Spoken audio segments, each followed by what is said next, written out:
Hey everyone, it's Carissa at Sprinkled with Glitter, and I'm here with a fun interactive card project for you today. I'm going to be using some newer products from the Essentials by Ellen line at Ellen Hudson. And the first product I'm going to be using is these mini window dies. And these are super cool. I'm going to show you how they work here in just a second. I'm going to be using that circle window die and also this Wish Big stamp set as well. So I'm going to start out with this circle window die, and right where I'm pointing here, there's actually no cut line on this die, but the remainder of that circle does have a cut line or a cut blade. And so it's going to create like this little window that hinges open. I'm going to place it on a piece of my Essentials by Ellen 43-pound vellum and secure it with a piece of Post-it tape and just run it through my die cut machine. And then you can see that when I remove the die here, I have this partial die cut window. I didn't have to do anything fancy with my cutting pads, and I can just fold it open along that line that didn't cut, and I have this really cool interactive feature on the front of my card. Now I took this over to my sewing machine and just added a few lines of gold stitching around that window just to draw a little more attention to it. And then I'm going to place this window piece over a piece of Ranger watercolor cardstock. And I'm just marking out kind of the perimeter of this window here so that I can stamp in the middle of it. And I have this really sophisticated way of figuring out which stamp I want, and it's just to take that window and lay it over the stamp set.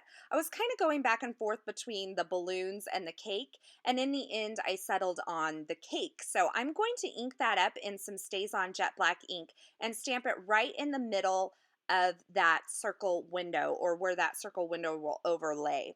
And I use the StazOn ink because I'm going to be doing a little bit of watercoloring. And then I'm just going to, before I start to watercolor, I'm going to go ahead and erase those lines that I made earlier. Because the StazOn dries pretty fast, I don't need to worry about it smudging. Now I'm adding a little bit of brown Copic marker to the middle of these layers before I watercolor. And I chose to make this a chocolate layer cake.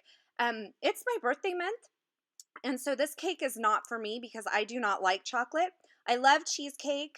I love white cake. And I love things that taste like coffee, but I do not like chocolate. So don't send me a chocolate cake for my birthday. So I'm taking a little bit of these mini Distress ink cubes here, and I've just pressed them onto acrylic block. And this is Worn Lipstick, Mustard Seed, Peacock Feathers, and Spice Marmalade. And I'm just using my little aqua painter here, or my aqua brush, to paint this in.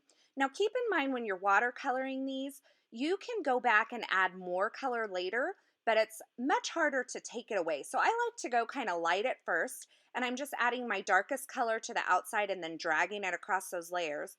And then once those layers have dried just a bit, I went back and added a little bit more color to the edges or the outside of these layers, just to add a little bit more depth and intensity to that color there. And you can see that finishes up my watercolor piece there. And that'll show through that vellum window, that vellum piece. It'll be lots of fun. So now, once again, my really technical method of figuring out which sentiment I want to use. I'm just taking the stamp set and laying it over this card front. In the end, I decided on the Bring on the Cake sentiment, and I decided I wanted to stamp it right over that window that's on the front of my card. So I've mounted it on my stamp block here, and I'm going to ink it up in some StazOn Jet Black ink and just stamp it right on top of that window there. And the StazOn ink works really good on vellum. It also works on acetate too. So if you're ever wanting to stamp on acetate, Jet Black StazOn is great to have around. Now I decided I wanted to do a little background around this cake. So I'm just adding a little light blue. This is the Broken China. And I did add a little too much. So I'm taking a very, very, very barely damp baby wipe and just picking up a little bit of that color. And then I finished the cake off by adding a little clear Wink of Stella over the whole thing. And I'm just kind of tapping more than I am pulling because I don't want to move that color around too much. Now to add a little shine, I'm just going to add some pretty pink Posh sequins here with a little multi-medium from Ranger. And I'm just positioning those on there. And I thought it would be fun to add some to the inside of the window as well. So I'm adding a few to the cake so that when you open the window, it'll be a little surprise in there as well. It's time to add some finishing touches to this card. So I'm going to start out with a little bit of the Shape and Tape in black. And I just cut a little strip of that, and I'm going to add it to the left-hand side of that card. And I'm doing this for a couple reasons. I thought it would be fun to have some pattern, but also it's going to help me hide a little bit of foam adhesive behind that as well. But before I add the foam adhesive, I'm just going to add a little strip of my favorite gold glitter cardstock from American Crafts along that line too. And that just brings in the gold again as well. So now I have my foam adhesive and I'm just going to cut it down to like this little thin strip, and I can hide it right behind that washi tape that I already put down there. And I also hid a couple of little small circles of foam adhesive right behind a couple of those larger sequins that I added to the front of my card. So those help me disguise a little bit of foam tape too. And I love to put vellum on to card fronts with foam adhesive because I love to add the lift so that you get more of that ethereal effect. I'm going to add that whole card front to a Neenah Solar White 110-pound card base, and I just used a little Tombow Extreme adhesive. And then I'm going to round the bottom right-hand corners with my We Are Memory Keepers 3/8" corner chomper. And that completes my card for today. So a really fun, interactive birthday card with just a little bit of sparkle on it.